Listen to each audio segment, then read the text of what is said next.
Assalamualaikum warahmatullahi wabarakatuh. Apa kabar sahabat muslim semuanya? Semoga Allah senantiasa melimpahkan rahmat dimanapun sahabat muslim berada. Pada kesempatan kali ini kami akan mengungkap kisah hilangnya keperawanan putri Nabi Yakub alaihi salam. Dalam keindahan lembah Padan Aram, keluarga Nabi Yakub hidup dalam kedamaian dan ketenangan. Di sini Nabi Yakub telah membangun kehidupannya, menikahi 4 istrinya dan dianugerahi banyak anak. Namun di antara kebahagiaan dan pertumbuhan keluarga, terdapat rasa ketidaknyamanan dan kerinduan untuk kembali ke tanah leluhur mereka. Berbagai konflik dengan Laban mertuanya, serta keinginan untuk memperbaiki hubungan dengan Esau saudaranya, mendorong Nabi Yakub untuk meninggalkan Padan Aram dan mencari tempat tinggal baru. Di antara anak-anak Yakub, ada satu gadis yang bercahaya dengan semangat muda dan keingintahuan. Namanya adalah Dina, putri Nabi Yakub dari istrinya Leah. Ia adalah anak perempuan satu-satunya yang lahir sebelum kelahiran Nabi Yusuf, adik yang sangat dicintainya. Dengan rambut gelap yang jatuh melambai di bahunya dan mata yang penuh dengan mimpi, Dina selalu ingin mengetahui lebih banyak tentang dunia di luar Padan Aram. Sedikit yang ia tahu, rasa keingintahuannya ini akan membawanya ke sebuah petualangan yang tidak pernah ia bayangkan. Sebuah kisah dengan penuh emosi, pengorbanan, dan keadilan. Sebuah kisah yang akan mengajarkan kita semua tentang arti pengampunan, keberanian, dan cinta. Udara segar tanah Kanaan memenuhi paru-paru Dina ketika ia turun dari kereta kuda keluarganya. Dengan mata berbinar, ia memandang ke arah padang luas yang hampar di depannya penuh impian dan harapan baru. "Bagaimana perasaanmu, Dina?" tanya Nabi Yakub lembut. Dina menoleh, senyumnya merekah. "Aku sangat senang, Ayah. Aku ingin mengenal teman-teman baru di sini, khususnya para perempuan kota ini. Aku mendengar banyak tradisi dan budaya mereka." Nabi Yakub tersenyum.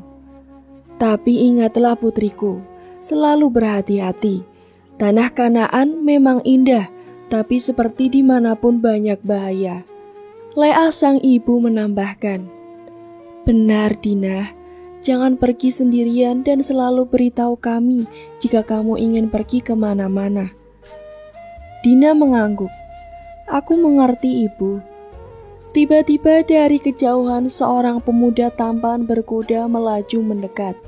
Ia berhenti tepat di depan rombongan keluarga Nabi Yakub. Itu adalah Sihem.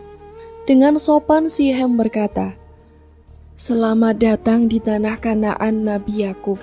Nama saya Sihem, putra Raja Hemor. Ayah saya mengutus saya untuk menyambut kedatangan keluarga mulia ini." Nabi Yakub mengangguk hormat. "Terima kasih atas sambutannya, Pangeran Sihem." Sihem menatap Dina dengan pandangan yang mendalam terpesona. Dia bertanya, "Maaf, siapakah putri cantik ini?" Dina merasa sedikit malu.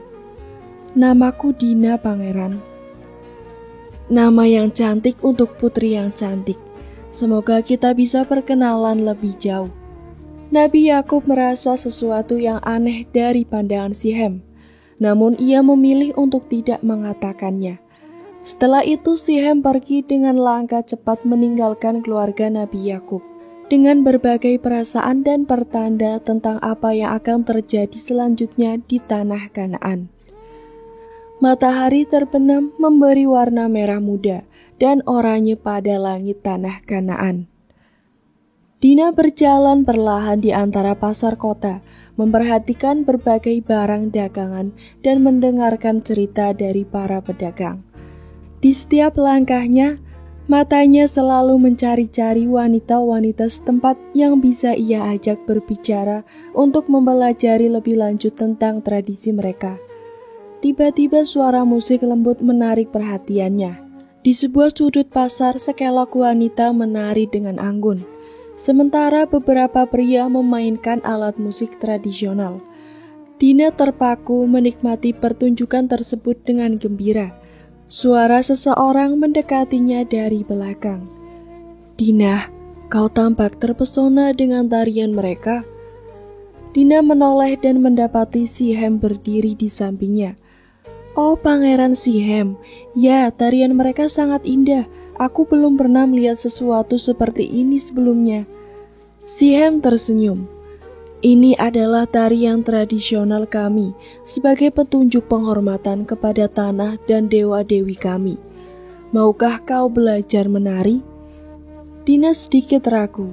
"Aku tidak yakin, aku takut aku tidak akan sebaik mereka." "Aku akan mengajarimu," jawab Pangeran Sihem. Dengan rasa ingin tahu dan sedikit gugup, Dina menerima tawaran Sihem. Mereka berdua mulai menari dengan Sihem memandu langkah Dina. Meskipun awalnya canggung, Dina mulai menikmati setiap gerakan, terbuai oleh musik dan atmosfer malam itu. Namun yang tidak disadari oleh Dina, mata Sihem menatapnya dengan intensitas yang berbeda. Baginya Dina bukan hanya seorang teman tari, tetapi simbol kecantikan dan ketulusan yang harus ia miliki. Ketika tarian berakhir, mereka berdua duduk di tepi pasar menikmati udara malam yang sejuk. Seorang pelayan mendekat dan memberitahu bahwa Nabi Yakub mencarinya. "Aku harus pergi," kata Dina cepat. Namun saat Dina berlalu, Sihem masih duduk di tempatnya dengan pikiran penuh kebingungan dan keinginan. Di malam itu, ketertarikan fatalnya mengambil alih hatinya. Pagi hari di tanah Kanaan cerah dan bersemangat. Namun ada sesuatu yang mengganjal di hati Dina. Mimpi buruk yang ia alami semalam membuatnya gelisah. Mimpi itu ia ditarik ke dalam kegelapan oleh bayangan yang tak bisa ia kenali. Di saat yang sama, Sihem yang terjaga sepanjang malam memikirkan Dina, merasa bahwa ia harus memiliki gadis itu. Tidak cukup hanya dengan menari bersamanya, ia ingin Dina sama-sama dengannya, menjadi miliknya sepenuhnya.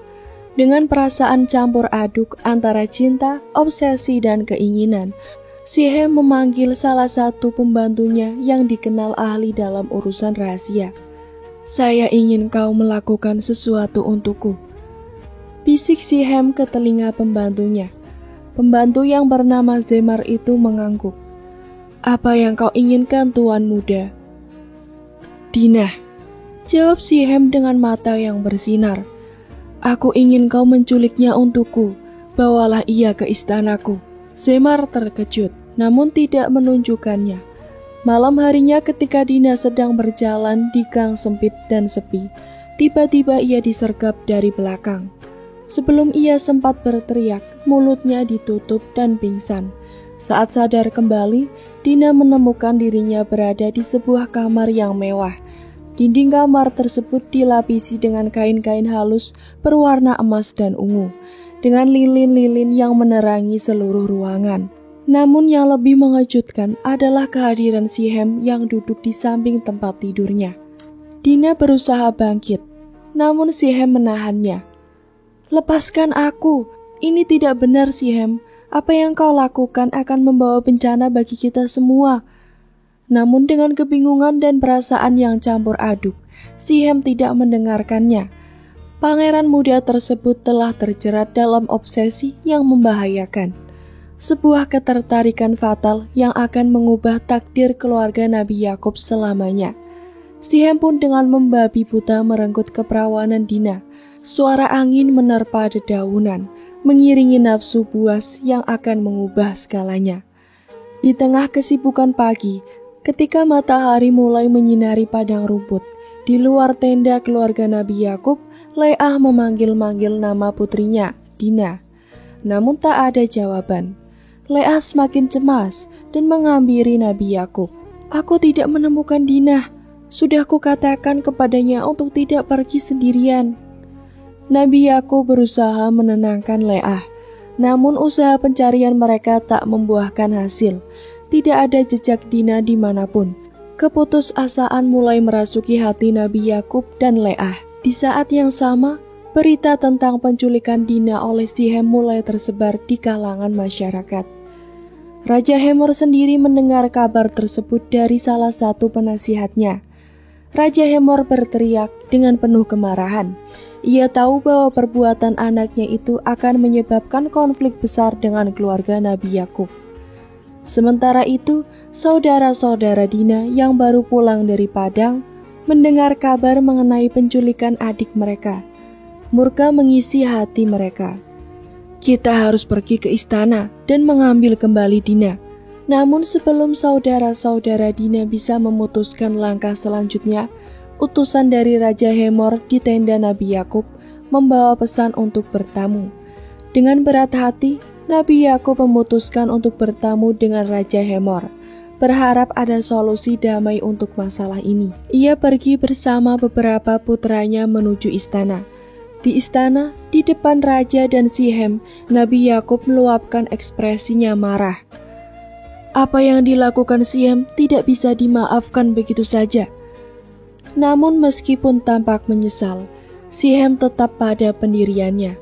Sementara itu di balik pintu istana, Dina mendengarkan percakapan tersebut dengan air mata mengalir. Hatinya penuh dengan rasa takut, marah dan kebingungan.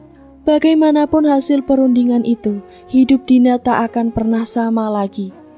Di ruangan perundingan, atmosfer tegang menyelimuti udara.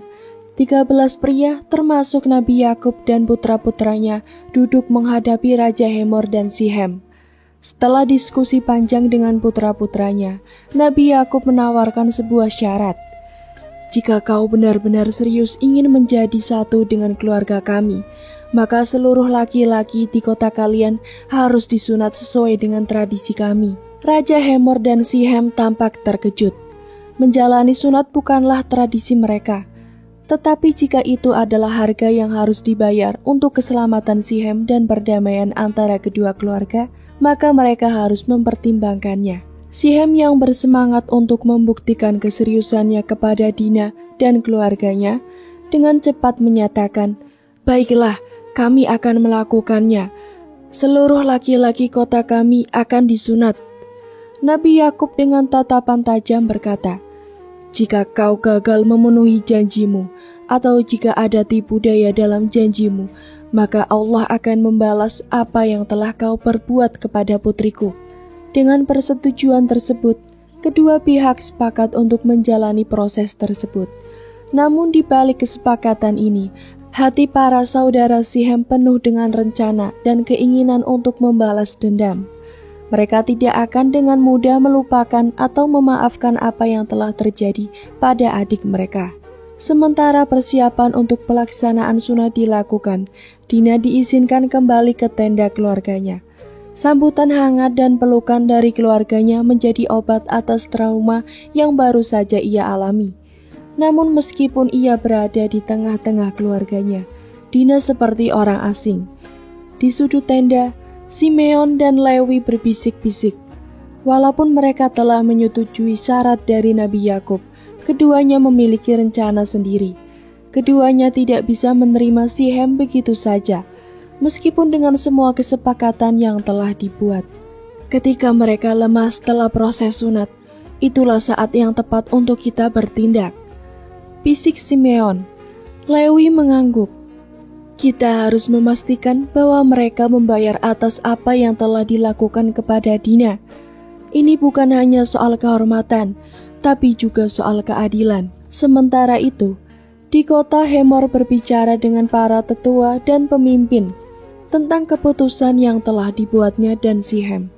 Banyak yang ragu, tetapi keyakinan mereka pada kepemimpinan Hemor dan janji prospek perdamaian dan aliansi dengan keluarga Nabi Yakub mendorong mereka untuk menyetujui.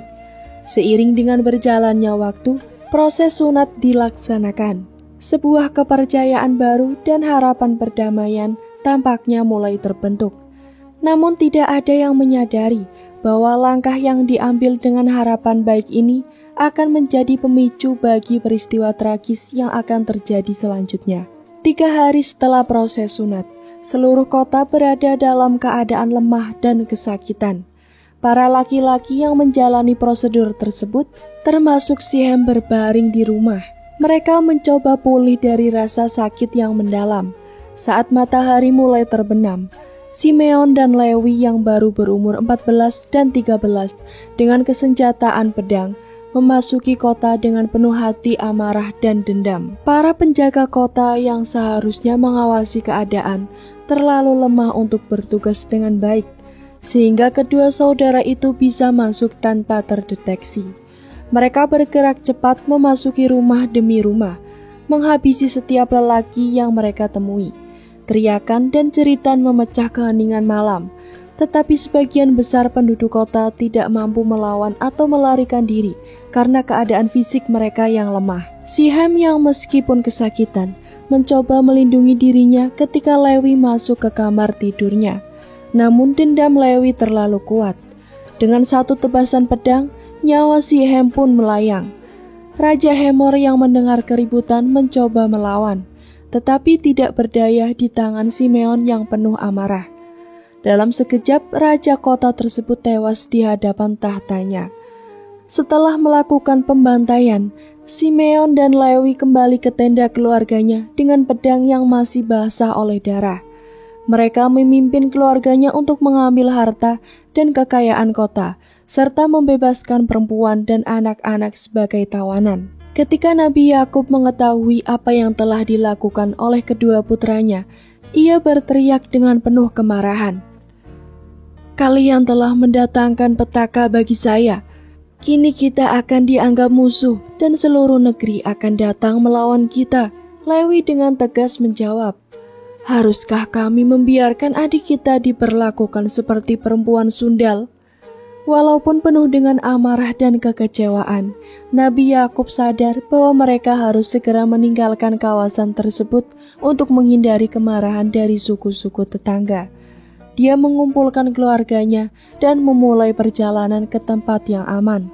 Dalam keheningan malam yang berdarah, Dina yang masih trauma berdiri memandang runtuhan kota dan menangisi kekerasan yang telah merenggut banyak nyawa. Di tengah kekacauan dan kehancuran, ia merenung tentang konsekuensi dari tindakan balas dendam dan bagaimana hal itu bisa merusak tidak hanya satu individu, tetapi juga komunitas yang lebih luas.